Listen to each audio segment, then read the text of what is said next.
This is The Red Line, where we talk to three expert witnesses about one issue shaping the news, both here and overseas. But today, we talk to four witnesses, because this subject is huge. Housing and shelter is one of the most basic needs a person has. It keeps us safe from the elements and allows us to build a home base on which we build the foundations of our lives upon. But for many people in Australia, this is a dream that is quickly becoming unattainable.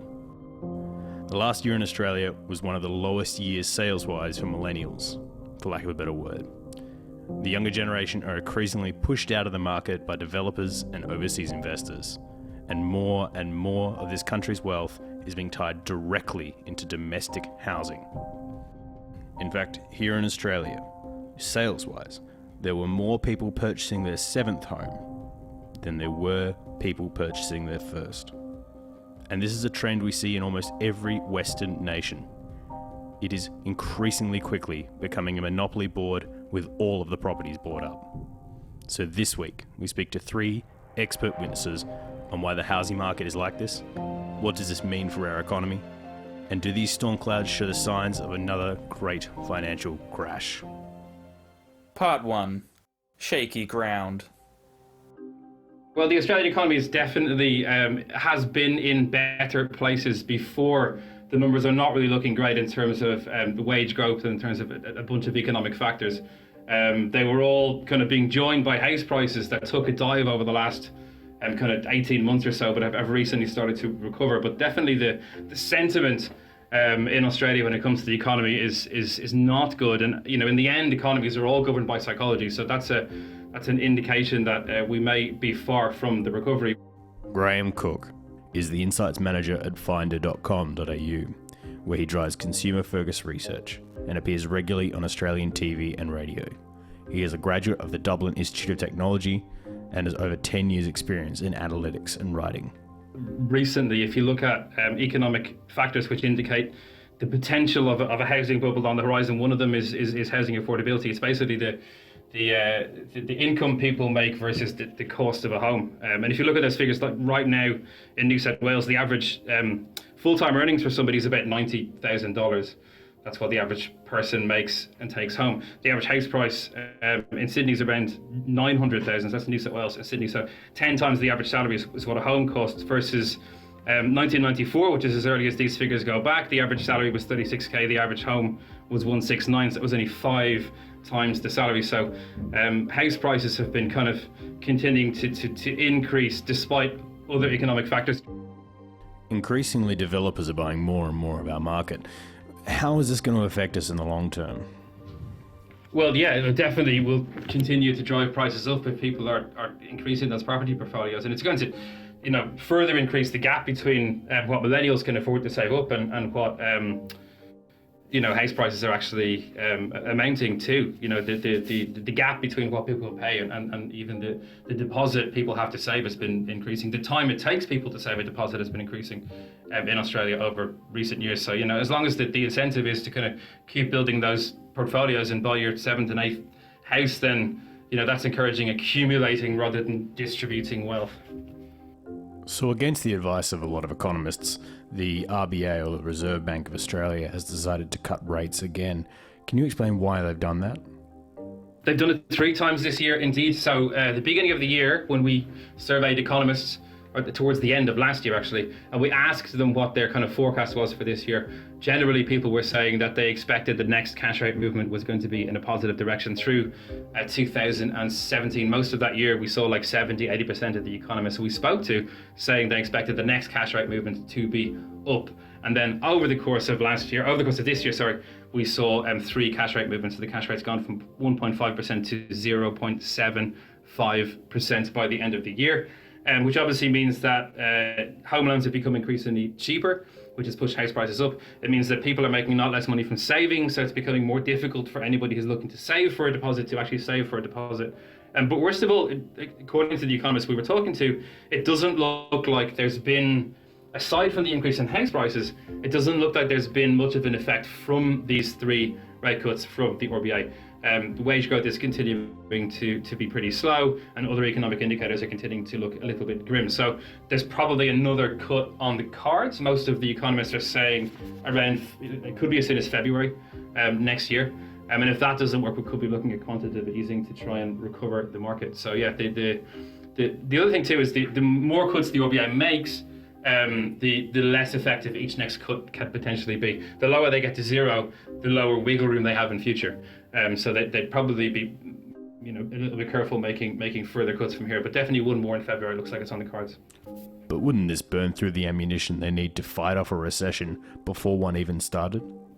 Exactly. Yeah. I mean, once they reach close to zero in terms of how low they can push the interest rate, there's a couple of options that come up for the RBA. One of them is going to negative interest rates, which we've seen in some countries in Europe, where basically you have to pay if you have savings in a bank, and you get paid money to take out a loan, which is a completely topsy-turvy world. And the RBA has said they don't want to get into that territory. The other option then that's open to them to try and stimulate the economy, if cuts are not working, is quantitative easing, is printing cash and pushing it into the market, which we very well could see next year if the economy doesn't start to recover by itself.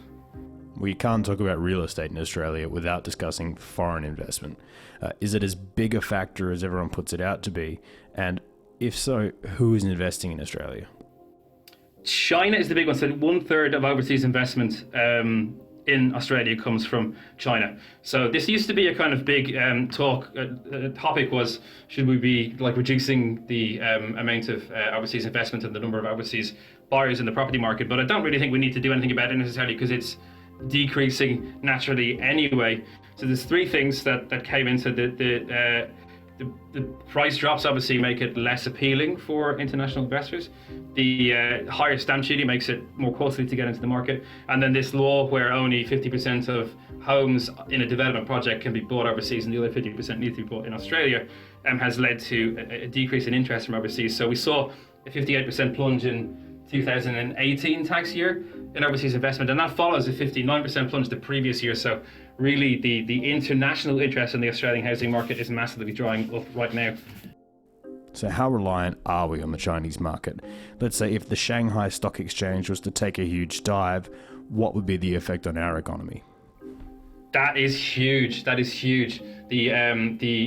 dependency of the Australian economy on the Chinese economy is absolutely massive. So of our export market, 30% of the goods that we export go to China. It's mostly iron ore and coal, which themselves make up 27% of what we export. China's 30%, Japan's 13%, South Korea is 6%, Singapore is 3%. So between just those four countries, that's over half of the the money coming into Australia for products that we send overseas is coming from those countries. The US, in comparison, is only 7%. So we're hugely dependent on China. In fact, when we asked economists recently in our survey what was the number one economic concern for them in the world affecting Australia right now, the US-China trade deal came up by far as the highest cited issue.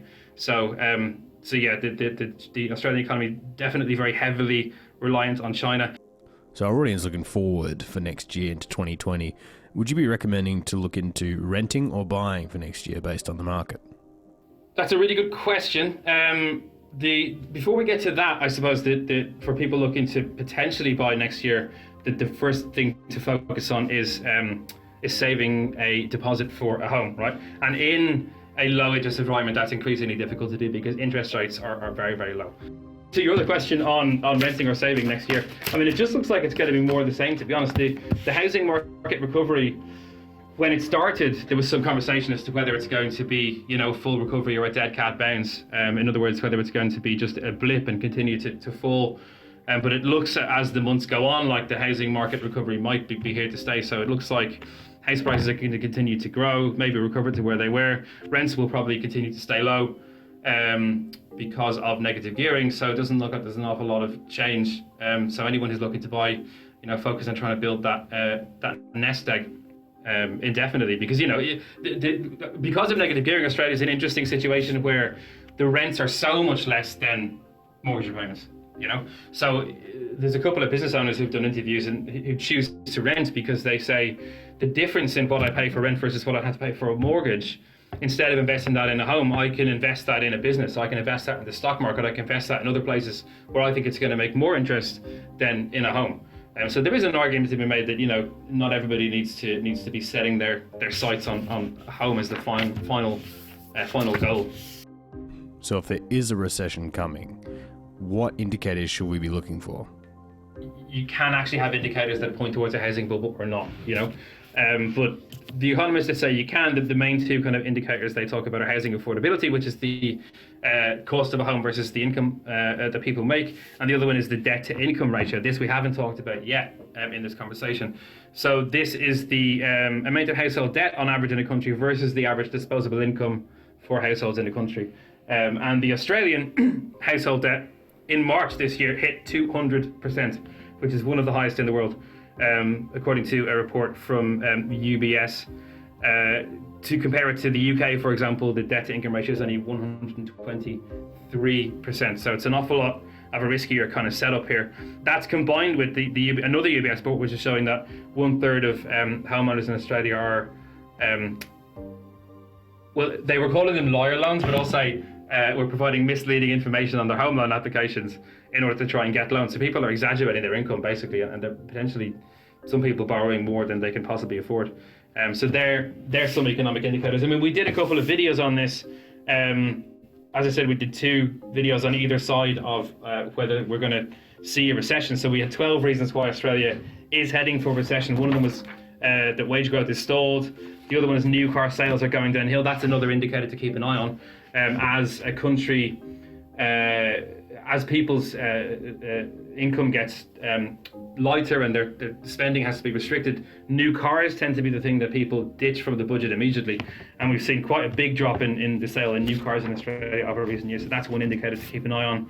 The number of people defaulting on their home loans is another one to keep an eye on. That's an indicator. So that's the number of people who are not able to pay their loan back anymore and have to officially go into default and deal with the bank in that way. We've seen a small increase there, but not much. It's gone from about 1.4 to 1.6, I think. There's another indicator, which is the risk of Australia's loan book. This one is quite complicated, but the loan book in Australia is, as we discussed earlier, heavily dependent on investors, and they're heavily dependent on interest-only loans, which means that if property prices did go back to decreasing, there'll be a large number of investors who'll be looking to get out of the property market because they're losing money. Retail sales is one more indicator that you could look at, which is the amount of money people are spending in stores, which has been going down as well, because that obviously indicates the health of people's pockets too. And people booking holidays overseas is another indicator. So we have an engine on Finder, where people can search for travel insurance deals internationally. So you say where you're going, you say the number of days, and you can get the cheapest deal or the deal options that are available to you. And we've seen the number of days people are trying to book holidays for getting shorter and shorter and shorter over the last couple of years. So that could potentially be an indicator and that things are not necessarily going in a positive direction. Well, is there anything you can recommend that might improve our chances against all this? There's a couple of things that really would help increase kind of stability in the market. One is either confirming the US-China trade deal or Trump leaving the White House at the next election and removing that volatility, which is causing a lot of uncertainty kind of in global markets, and that will help the global economy. That will therefore help Australia. A good Brexit deal being agreed and stopping all of this uncertainty in the EU would help as well. Quantitative easing might be something the RBA will introduce next year, and that may have an effect as well. But really, I'm not sure what the final solution is. I don't think any of the 40 economists on our panel would have a concrete answer to that either. It seems now more than ever that these are uncertain times, with no one really knowing what's coming up and what might happen. The answer to this may lie in taking a look into the banks themselves. So we turn to our next guest. Part 2. Commissions and Corruptions. If you look at household debt, that's fairly high, and a lot of that debt is from housing. And I think the economy's become too focused on housing and mining one of the things we talk about is economic complexity, where Australia ranks like 80th in the world. Alex Saunders is the founder and presenter of Nuggets News, an online video channel and podcast, and is an expert in cryptocurrency and all things economics inside Australia. It basically means that if the world slows down its use of minerals, and we know that China is slowing from its big boom, and if housing doesn't continue to accelerate at the same pace it has in recent decades, then we need to find other high-paying jobs for our economy. In your opinion, do you think the Australian housing market is inflated? I think you've got to break it up so obviously there's suburbs that aren't, and I live down in Tassie, and that was relatively undervalued with the average house price at $200,000 10 years ago, and now that's caught up a lot. Whereas we look at historic norms in Melbourne and Sydney, there's a lot of places that are still 10 times the annual wage to the cost of a house, and that's a lot higher than historic norms of somewhere between 3 and 5. So for the average person, it's very hard to afford an average home at the moment. And what do you think is the main reason that people are struggling to afford homes? Well, I think it goes full circle to everything we talk about on the channel, and a lot of why that's really important is because of economics and finance and what's going on globally. And what's happened, particularly since the financial crisis, is this easy monetary policy of low interest rates, and a lot of that money supply has found its way into assets, so the stock market and housing. And we're seeing it again now in Australia, where the top end and the wealthy are benefiting the most. And yes, I think that's why a lot of money has gone into housing, because it's so easy to get more debt these days. Banks before the Royal Commission were giving people $1 million loan with very few questions asked. And for our listeners who might not be aware, can you explain what the results of the Hayne Royal Commission were? So basically, there was a Royal Commission in Australia into bank lending practices, particularly around the housing market. And a lot of people were going in to get mortgages, and they were being assessed at these, generalized rates, and it wasn't granular data that they were actually looking at if someone had the real income that they were saying and what their expenses were. Could they afford to pay this back over time? And there were huge bonuses being given out by the banks to brokers, very similar to anyone that's watched the documentaries or movies about the financial crisis in the US.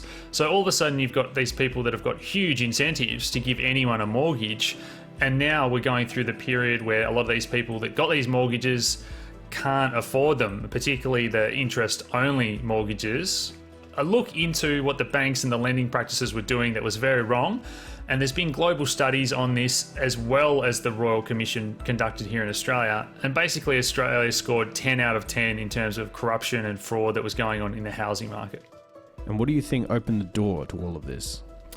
I think it's this notion that's been ingrained in us that property only ever goes up and you've got to get on the property ladder. There's these seminars that tell you, buy as much property as you can. We've got incentives like negative gearing, which again, I think we're going to talk about later, but they're just not in other countries. So there's all these, it's like any asset class. Once it starts to accelerate and people hear about other people making money and they know that they can borrow huge amounts, they only need to put down a very small amount to buy their first apartment or do up a house and then flip it, and everybody's winning, then of course people continue to pile into that asset class, and it keeps going up until it doesn't, which is what we've seen recently. And for our audience, can you explain what negative gearing is? So simply put, negative gearing allows someone that has an investment property. Let's say that you rent that out and you get $500 a week rent, but your mortgage to pay that off is $600 or $700 a week. So you get to then deduct that extra that's coming out of your pocket that's not covering the mortgage. You get to deduct that off your taxable income. So it's something that is used by a lot of Australians, not just wealthy Australians. There's a lot of middle class Australians that use this as well. But I think it's something that it does benefit those, the haves, more than the have-nots, because all of a sudden we hear stories of people with 10 or 100 investment portfolios, and if they're not making money from the rent and whatnot, they can just reduce it off their taxable income. And people that don't have investment properties and are trying to buy their first home, they end up competing with these people that are buying all these investment properties and levered up and just using negative gearing to their advantage. As long as everything keeps going up in price, this works really well. But as soon as this starts to go down in price, all of a sudden the bank says, well, you owe us a lot of money. The price of that home is now worth less than when you bought it, and the money you put down, the very little deposit, 5 or 10%, now that the house price has gone down that 5 or 10%, the bank is now in danger. So they start to say, well, you've got to either put down more money and sell that home. And that's what starts the cascade, which the government are trying to fight off at the moment, because so many people, if you've got 100 properties that are all levered up and negatively geared, it gets really ugly really quickly as soon as home prices stop going up. So the banks have cut the interest rates again to near zero levels. Why do you think they've done that? So the theory here, and this gets back to economics and whether their models are actually correct or not, and I'd argue that they're not. They didn't see the financial crisis coming. They haven't seen any of these financial crises coming, and their models tell them that if they drop interest rates, it frees up the disposable income for that average person, because the rate on their home loan, their credit card and their other debts goes down, so it reduces that stress. But the other thing it's trying to do is get people to spend money. So encourage people to borrow more money because the interest rates are lower to start a new business or to buy that car or that home.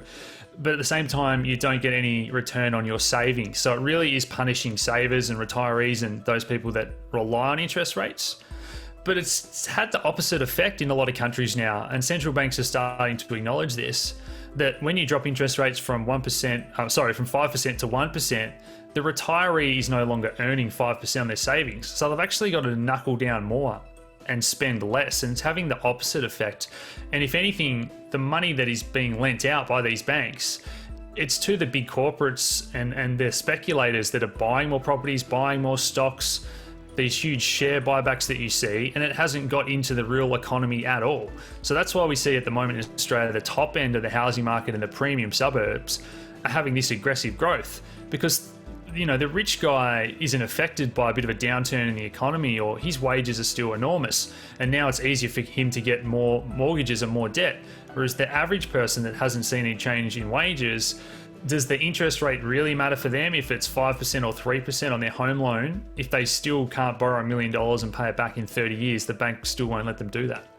There's a lot of debate at the moment about how to do a national stimulus package to help the economy, and whether we should be stimulating the economy by giving money to the big banks and big business, like one party's proposed, and another party's proposed that we should give it towards small families, first-time home buyers, and the lower socioeconomic areas of society.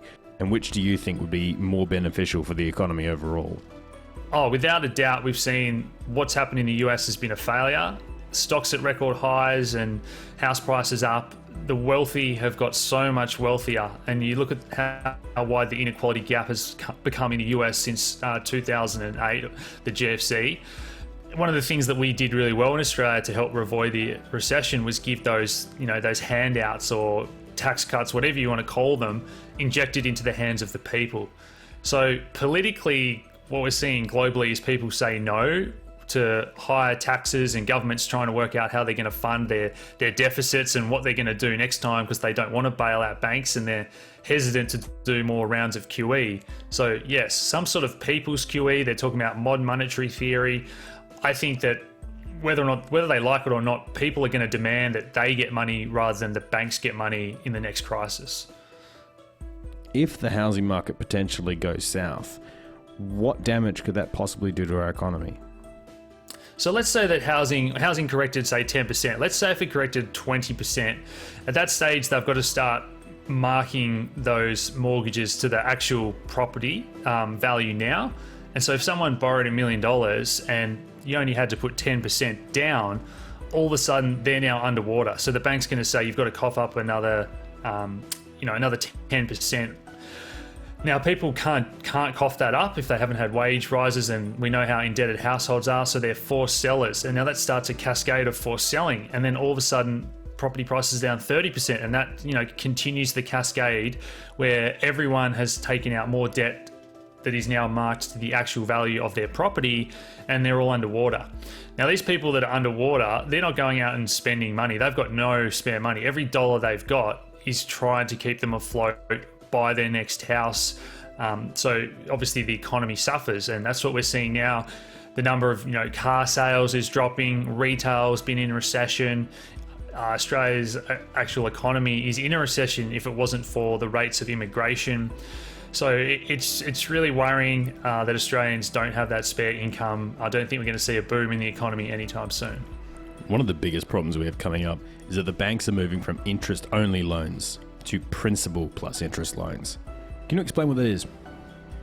During the height of the mania, it got up to 45% of loans were investors or interest-only loans. And if a house is $1 million, you only have to pay the interest on that loan. You don't have to pay down the $1 million.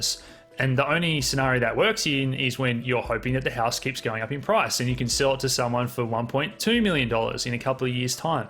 So again, once the house prices start falling, why are you going to keep paying interest on something that's worth less and losing your money? So that can start a cascade.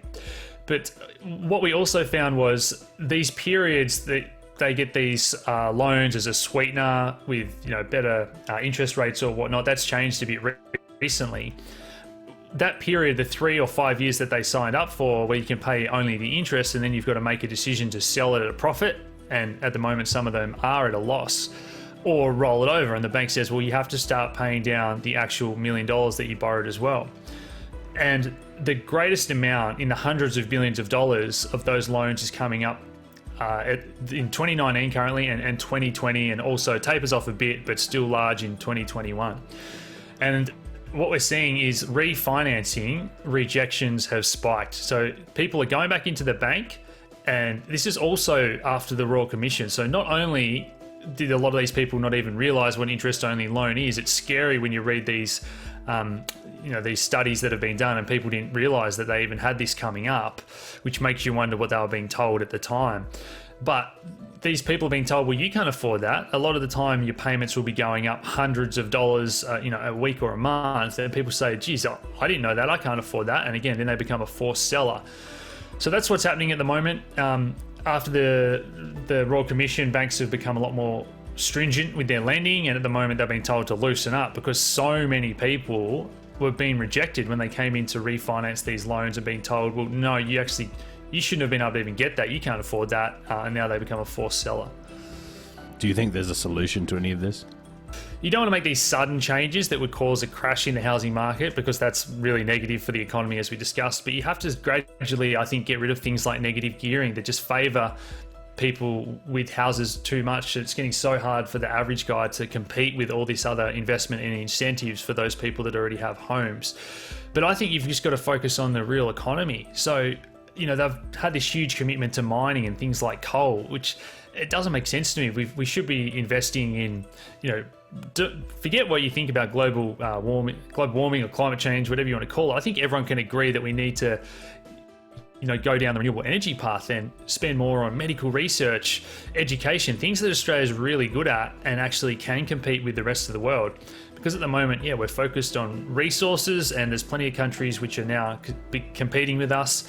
There's lots of things that we do where we can be matched for labour, and I think that's going to put downwards pressure on wages as globalisation continues. So Australia's got to have a good hard long look at itself and say, how much of our economy is reliant on banks, mining and property, and what else are we good at? Because I think those things are not going to be anywhere near as fruitful as the recent decades have been. It seems that governments and bankers together have caused a lot of these problems. But what if government could also be the solution? We turn to our next guest. Part 3. From inside the house. The housing market generally, globally, in all the developed economies, if you look across the world, is particularly challenged. Here in Australia, of course, we've got this counter-cyclical action going on between East Coast and West Coast. But we see here in Western Australia, where we're very much dominated by the resources sector, which has a cycle, if you like. We get buffeted by those sorts of things that affects our rental market and certainly our home ownership market. Peter Tinley is the Minister for Housing for Western Australia, who's going to give us an in-the-room look at what the government is trying to do to ease this terrible problem. So the median house price here in Western Australia is about dwelling price, I should say, is about $435,000. And so that's accessible. But the challenge we've got here is getting the 20% plus deposit required by the banks, and plus survive what has been, quite frankly, really difficult credit assessment terms that they're undertaking when they're looking to process somebody's credit application for a housing loan. And why is it so important that we see a constant growth in the housing market? Why is the government putting this as such a high priority on the agenda? Yeah. Well, we do need a certain amount of growth in housing prices because that assists people in building equity in their home and makes the cost of credit more accessible. So one of the problems we've got in Western Australia is we run a state bank, if you like, or a loan facility, a $4.8 billion loan book, which has a 2% deposit, which is the last of the low deposit lenders. And we've been doing that for 30 years here. But one of the problems is it's not about keeping people on the books, not like a bank. We want to get them a loan and get them out. But as a result of the low inflation, if you like, or low build in house prices, relative to the past, what we're finding is those people aren't building the equity enough to go out and get a deal with a commercial bank. Something that I found interesting is the fact that our vacancy rate is under 3%, but the amount of houses that use less than 50 litres of water is far higher than that. I mean, that would indicate that a lot of these houses are sitting there empty. Why do you think the rent prices are going up if there are so many more houses empty than what's actually available on the market? What we've potentially got here is what they call a locked market. So we've got vacancy rates at 2.4% in rental vacancy terms. So that typically that's a supply, anything under 3% is called supply constrained. And that starts to move the rents up, which then becomes a motivator for people to exit rental and accept a mortgage or get to a mortgage.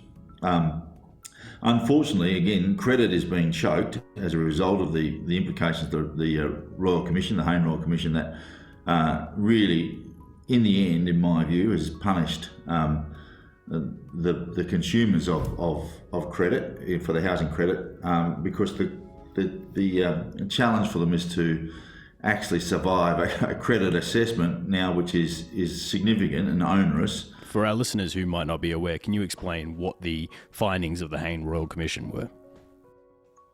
Well, the Hayne Royal Commission identified some very, very poor practices by the banking and financial sector about price gouging and fee charging around some of the other products that they offer through those financial institutions, like like insurance and household insurance, life insurance, superannuation, savings arrangements, and it's quite shocking actually when you consider the trust that Australians put into those institutions that were created as by and large by policy that preserved the superiority of the four big banks.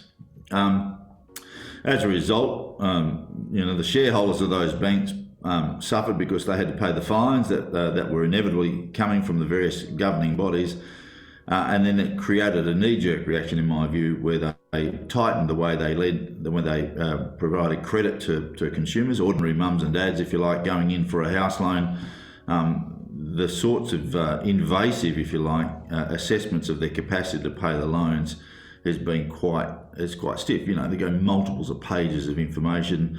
We're hearing stories now. If you on your application at a bank identified using Uber, then they'll on your bank statements when they went through your credit cards, then that had a certain effect on the way they actually applied your standard of living. The fact is that what they don't do and don't assess is the fact that people will modify their lifestyle to ensure that they do meet their obligations in the consumer credit market, particularly around the putting a roof over their head. So the sort of things that we're seeing the banks assess for people's credit, whilst they're not untrue, they're true, but they're making no assessment about the capacity for those people that are lending the money to actually modify their their behaviour or modify their approach to how they value a roof over their head. And I think those sorts of things need to be redressed, because what we're going to see, as I said before, got people are sitting in increasing prices of rent accommodation, not able to move into the credit market or the mortgage market, and that's creating a problem for the demand in the construction industry. So we're getting a reduction in the number of houses that are being started, and becomes this particular cycle that what you could almost call as a locked market. So against that, the New South Wales Liberal government is proposing that the solution to this issue is the relaxing of building construction standards so that a lot more cheap apartments can be built in the western suburbs. Do you think this is a viable option? No, and there is some contentious issues around the New South Wales building construction market where they have private certification, that is people paid by the owners of the building to come in and certify the building at various stages. That's the sort of thing we're watching very closely to see how that will flow through the various investigations, particularly from the consumer protection side, but also the building standards side that are underway in New South Wales. We won't be repeating the problems they've had in New South Wales around some of those particularly high profile building problems like Opal, for example. And for our listeners not aware, the Opal project was a self-inspected apartment block in Sydney that is now falling apart within a few years of construction and has become a major danger to its residents, much like Greenfell was before the fires in the UK. To try and ease these problems, do you think the government should get more involved in the housing market, or should they turn more control over to the private sector? Well, as always, it wouldn't surprise you to know that there's no silver bullet. There's multiple levels of activity that need to go on. One of the things and there's the Commonwealth and the state need to participate in this as well. We're very lucky here in Western Australia. We have a social housing program, social and affordable housing program that's over 100 years old, where we've been cross-subsidising for years. That is, we will work with private developers and we'll work with the industry to develop a particular block. For example, we take it, a 20-unit site, if you like. We'll build 20 units. We'll sell about 10 or 15 of those to the market, take the profit from that, and that will purchase a couple of social and then a couple of affordable units inside that we take through our own social and affordable system. So we've been doing that for years and years, working with the private sector. We need now to take that to a level beyond which it was started, which was single lot dwellings, and take it into multi-lot dwellings or apartments and units. And I'm not necessarily talking about your 20-storey apartment block. The majority of the identification that happens in cities is 2 and 3 level walk-ups, so just smaller unit sites, the missing middle, as they call them, medium density sort of stuff. And where do you think these houses should be built? I think, we've learned from a lot of experience, is that you don't have a concentration of any particular demographic in any particular location. The most vibrant communities are those that are a mixed demographic, so both by age, by socioeconomic circumstances, and they actually thrive, and the evidence is very clear about that. So we're always conscious now of keeping our social presence or social housing presence in any one particular development to a certain level. And it's always mixed in. And we impose, if you like, on larger developments in certain precincts a 12.5% social and affordable quota for them to deliver in each of their developments. And so they get an uplift in plot ratio or density, but they also have to provide that sort of outcome for us. So we're getting a really good mix across the whole fabric of the urban area. So the housing market in Western Australia is a lot friendlier to younger people than it is in, let's say, New South Wales, Victoria. Are there any key programs your government's introduced that maybe could be rolled out over the country to ease the problems over there? Here in Western Australia, we have, as I said, a $4.8 billion loan book, which has a 2% deposit, lowest of any institution in Australia. That's called Key Start, which is a magnificent piece of public policy. We also have a social and affordable. We have other programs like shared equity, for example, where the state will retain about 40% of the value of the dwelling, and so the occupant can then just get lending for 60% of it.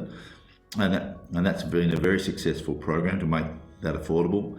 Making sure the developments at the precinct level have those sort of quotas I'm talking about of 12.5% social and affordable, and making sure that we're keeping it all honest around what is affordable. Is it market affordable, or is it genuinely income affordable? For me, it needs to be income affordable as opposed to market affordable. So whether take the average of the local area and say that's the affordable price. Well, for me, it's about the average income in Western Australia, the bottom couple of percentiles, if you like.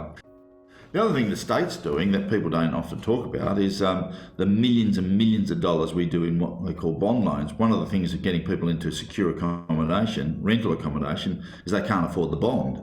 And so we've been lending, doing what they call bond loans for people to get in the private rental market for many, many, many years. And it's in the order of several thousand people any particular year that we support. So there's a range of treatments that we can apply both at the state and federal level that actually do genuinely alleviate or allow a more equitable access to secure accommodation.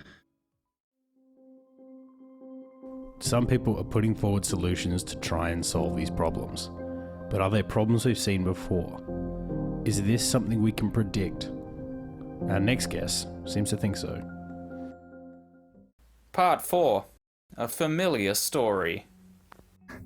It's unusual at house prices that double or triple over a time span of 20 years in real terms.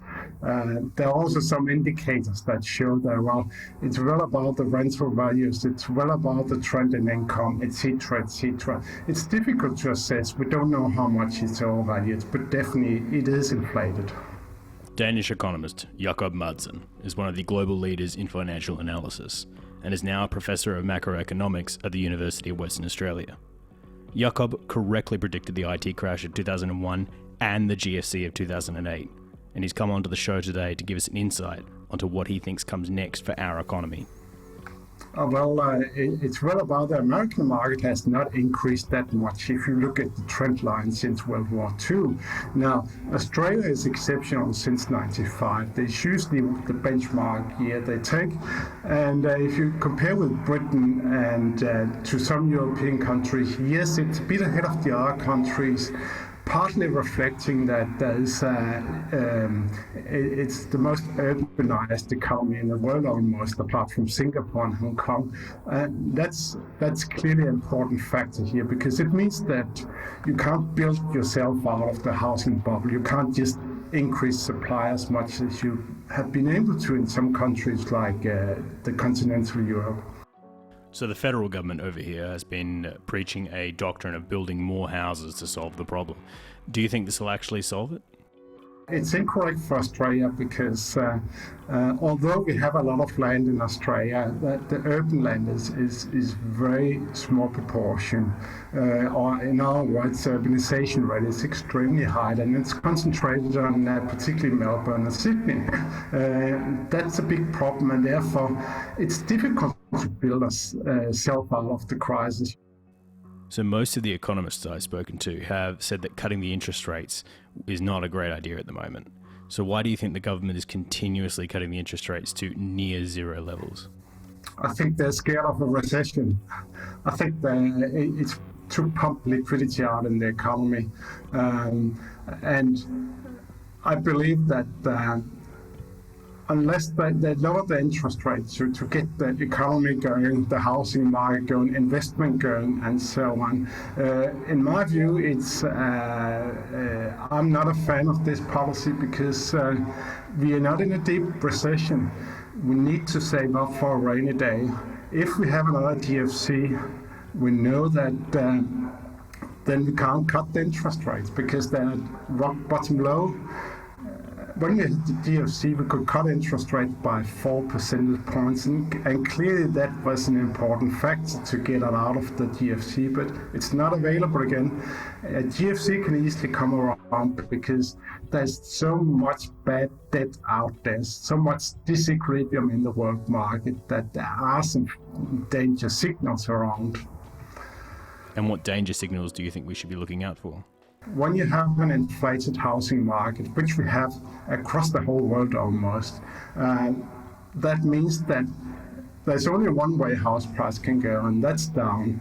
And coupled with very high credit, it means the people, they can't honor their debt.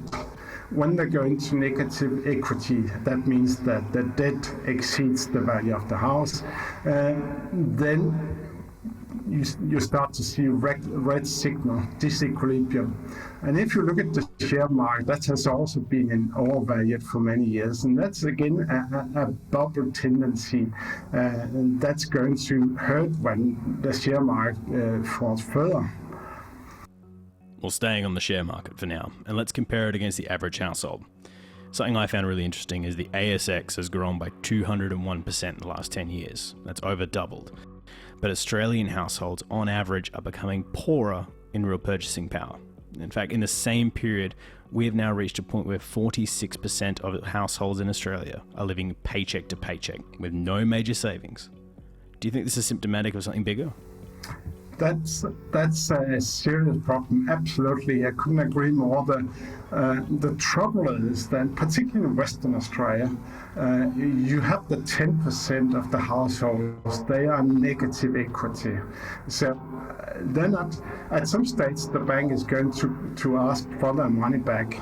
And then it's often foreclosure you go into and all kind of nasty thing. Now, another thing, another ticking bomb, and you don't hear much about, is that a very high fraction of the mortgage is interest-only loans. That means you're not paying off the principal. The principal remains the same year after year. Now, these loans, they are going to expire the next few years. What it means is, well, you can't roll over an interest-only loan. The regulators forbid that. So you have to go into a situation where you have to pay the principal off. You have to pay off your debt. On average, that would be $7,000 a year. $7,000 for a family who's already under financial stress. And how much worse do you think this is going to get? The interest rates can't go further down, so that's not going to keep a bottom on the housing market. Income, we're in recession now, not recession, but productivity has kind of stalled, and it's not going to go up the next 5-10 years. And so the only factor that can bring it up is banks' willingness to lend, and that's not going up, that's going down. Now, I can imagine that house price would easily go down 10% further, maybe 20%, and even further. We have seen it. In Denmark, house prices dropped after the GFC by 35%. So it can happen. So if there's so much bad debt out there, should the banks stop lending to people? If credit to business dries up, we're going to go into a recession, no question about this. This is the only way an economy can advance.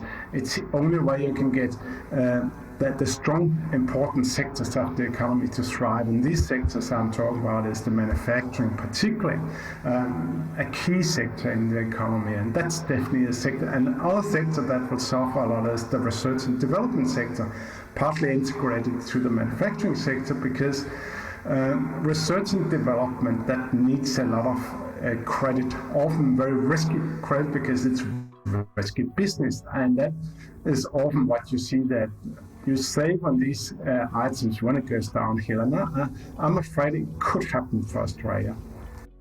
And obviously these days we can't just look to our government and what our government does. You know, we are very reliant on international trade, particularly with our Chinese partners. You know, what would happen if, let's say, the Chinese market was to start to go, or the Chinese stock exchange was to collapse? Oh, that could be serious. And that's trouble. We are becoming far too dependent on China, on export market as well as the housing market. So yes, as you say, if things get sour in China, well, it's going to affect Australia doubly. First, the export market, and secondly, the housing market.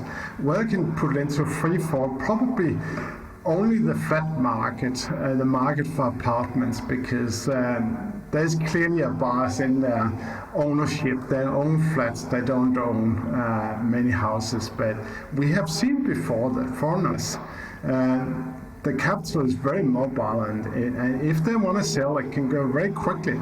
And if the whole Chinese community they decide to sell, it's going to be very bad for the economy and housing market.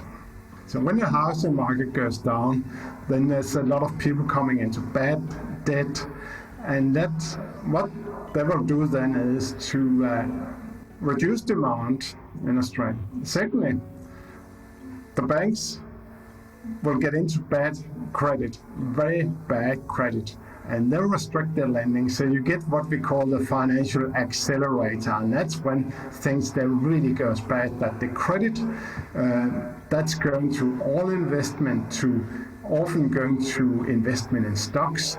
The stock market will suffer, investment in fixed capital will suffer, the housing market will suffer, demand will go down, government revenue will go down, so it will affect the whole economy from one end to the other.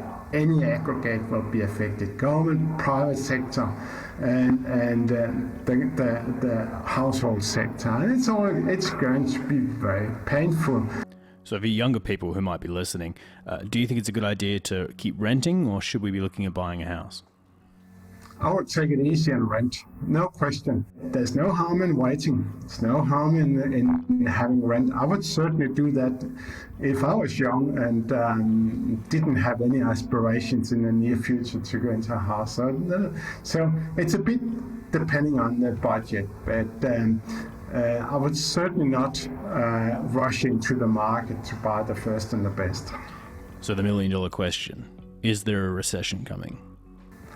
Yes, I believe that. And I think there are so many indicators that tend in that direction, because although it's very difficult to predict an economy, well, I always look at the financial sector because that's where everything starts. If you look at all the downturns, the big downturns, they have been precipitated by falling stock prices, falling house prices, falling credit, and that's all what we see today. So there's certainly some indicators that point that direction. So we may not get into a recession, but one thing is sure, and that's where I have quite a solid ground, is that the growth is not going to be strong the next 10 years in Australia, because we are economy that lives of commodities and agricultural product and tourism, things you should not live off. That's exactly what they do in Africa. And these are things that also makes it a bit more difficult for the Australian economy to grow in the future, the next few years. So I think, yes, we're going to see a bit of a pause in economic growth. So whose fault is this? Who has brought us here? Is it the banks? Is it the government? Who is at fault here? I think both. On one hand, banks, they do whatever that gives them the highest profit. So if they get the free hands to go out and lend, well, they'll do it. So I think it's the parameters set up by the regulators, and that's ultimately the politicians. Now, of course, some they say, well, banks, they're not as prudent as they used to be, and the moral is not as good as it used to be, and I think that's true. But at the end of the day, it's got to be controlled by the government, and the rules set out by the government. And the rules that have been set out have been laxed enormously since the 70s. The 70s banks was not allowed to lend out almost without permission to every single loan. So things have changed completely from back then. And that has changed the whole landscape, and it goes back to deregulation by the politicians. Do you think there is a solution? Do you think there's something we can do to get out of this? As Malcolm Turnbull talked about all the time was innovations, but nothing has been done about innovations. The only way we can get out of this mess here in Australia is to get some research and development going, to get the manufacturing back on where it was in the 60s. It was a very big fraction of the economy, and you cannot have an economy that's growing without manufacturing or a sophisticated sector. Now, how do you get that kickstart? Well, there's the classical one with tax brackets on investment in R&D. Another thing I think is much more promising is that the government should start venture capital. It should support it, because the banks are too tight with their credit at the moment to go into risky capital. Then the government needs to start their own venture capital. They have had that in Denmark for decades. It's extremely successful. Denmark is one of the most innovative countries per capita in the world, and that's because there's plenty of venture capital about, and that's what you need, because R&D, research and development, is often new started business of new innovators with no money. There's nowhere to go unless they can borrow some money. There's a high risk they'll go bankrupt. We know that, and that's why it's called venture capital. But if they succeed, the return is very high, and that's the way Australia needs to go, and that's the only way you can kickstart growth. You can't get growth going by just sitting there and talking, because Australia, in terms of diversification of the economy, of the export, we're number 97 in the world, down at the Africa level, and that's not where it should be. And that's because we have been betting on mining industry. We should get out of mining. That's not a future. There's no future in mining. And I think Australia has a strong base in agriculture. That's where it should put research and development and manufacturing to recoup what it lost over the last 30 years. This housing crisis, this economy, is the greatest challenge for the next generation. We are now at a point where a small portion of property developers have acquired a stranglehold on the entire market, locking out an entire generation. And some of our current leaders are burying their heads in the sand for short-term benefits. All whilst the problem continues to compound and compound and compound. We can only hope that one day someone will have the courage to finally tackle this and save a huge chunk of society from playing on a board completely rigged against them. Thank you so much for listening to this episode of The Red Line. We could not be running this show without you. You can check out Graham's work on finder.com.au and follow him on Twitter at gcooke42. I highly recommend you check out Alex's website Nuggets News for his insights into economics as well as Bitcoin. It's some of the best in the country and was a huge basis on the research for this episode. Peter Tinley, MLA, can be found on Twitter at TinleyMLA. And if you want some seriously meaty reading, I recommend you check out some of Jakob's papers available from various publications. As for us here at The Red Line, you can check us out at The Red Line Pod on Facebook, Twitter, and Instagram, or check out our Patreon page to help donate to the show.